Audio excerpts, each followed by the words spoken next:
Good morrow, scholars. I couldn't think of anything like quick and easy to do for a second video today because what I'm planning is going to be a bit longer, kind of like yesterday with cooking with Batman. So I thought a nice little fun thing to do would be to showcase my masks that I have in order of when I bought them.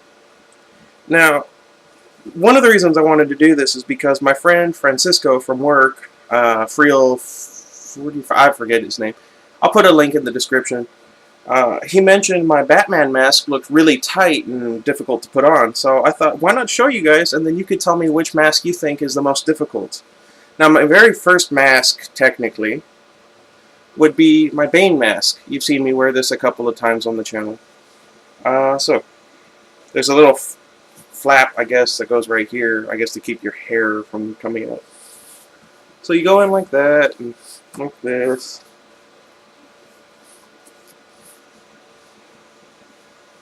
So, you know, not too bad. Fix your ears, because they tend to turn in on themselves rather than stay flat. So what do you guys think? Pretty good. I've had a lot of practice trying to put this on. Pretty easy to take off. It's latex. If you want one for yourself, go to elucha.com. It should take about 2-3 weeks. It comes from El Salvador, I believe it is. And yeah, it's like $34, and then shipping's probably, I think it was like $15. I don't remember exactly, which is a decent price considering what do you call it, where it's coming from. Now the next one you see me is pretty simple. The Court of Owls mask. Nothing really to it. I'm so glad I didn't break it. It's one of my favorites. It's really simple. It's really, well, simplistic, I guess would be a better word. The one for the hair.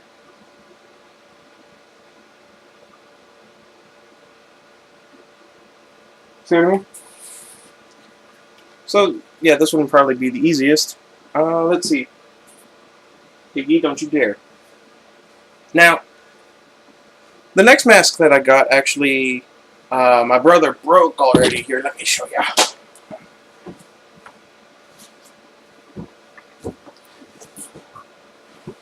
Now, some of you might recognize this, some of you might not. I imagine if you're on this channel, though, you would. Let's see. Goes in like that. Try and flatten it out. And what this one is, as if you guys couldn't already tell, is a Joker mask. Now, if I could just find the thing. See what I mean? Okay. Now, if it weren't for that my brother, you know, tore the hair off of the mask, this one would be pretty simple. I like it a lot still. If you look right here, it should be fairly simple for me to sew it back on once I learn how to sew, because all Latinos need to know how to sew. I don't know why. Here. Okay. The next two you've seen me wear already, but yeah, we got Batman.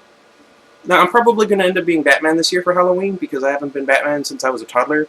And if you ask my mom, I was Batman every single year for like the first 4 years of my life. Also, I was a very tiny child. And then I ballooned. Is that where Baloo gets his name? No, that wouldn't be it. Let's see.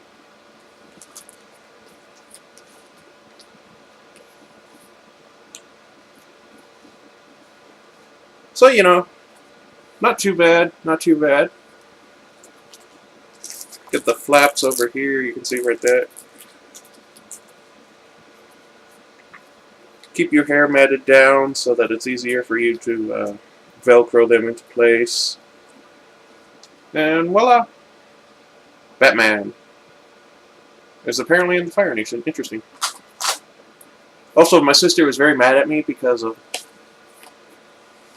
I couldn't find the shirt for the longest time. It turns out it had fallen off of the hanger and was just sitting at the bottom of my closet for some reason or another. I think all in all, the Batman one is the most difficult for me to put on, but that's because I have a fat head and yeah. Alright, and then this one This is one I got from my brother, because everyone agrees he'd make a pretty cool Scarecrow. I liked it a lot, that's why I got it. I also forgot to show this in the last video. I went ahead and I got this for the costume. If you guys haven't, you should definitely go check out this series of short films. It's called Batman Gotham Knight. I'll put a link in the description, maybe, or just the title, at the very least, of what it is. And one of them had the Scarecrow, and they all take place between Batman Begins and The Dark Knight, which is pretty cool. And there's this one scene with the Scarecrow, and he had something that kind of looked like this. So I won't spoil the scene for you, but definitely go take a look, because yeah, they had a lot of cool characters in there. And then, you know, my Halloween masks over there, the Mask-r-ade type stuff of all the colors of the rainbow. I'm not going to showcase those. Those are for something else. My friend Noe... What? Anyway, my friend and I, we're trying to make a short film with these in particular. I guess I could show you guys up there. There, you can see him. And here's Iggy. Yeah, he's mad. Don't touch him. Okay, I think that's about it. That ended up being a lot longer than I thought. Let me know if you guys thought one mask looked more difficult to take off or put on than the other, and which one you think is the best looking one. Honestly, as much as I love the Batman mask and I love Batman, I think the Scarecrow one looks the best, but that's just me. Don't let me influence your decision. I don't have that kind of power, and nobody listens to me anyway. I take a lot of cheap shots at myself. Have you guys noticed? I think for my 300th video, it should be me, and just a compilation of every single time I made a joke at my own expense. Let me know if you guys think that would be fun, or if there's just too many and too many videos to go through, in which case I should probably get started now. Anywho, I think that's about it for today. Let me know if you liked Twilight, today's reading that is, and until next time, goodbye everybody.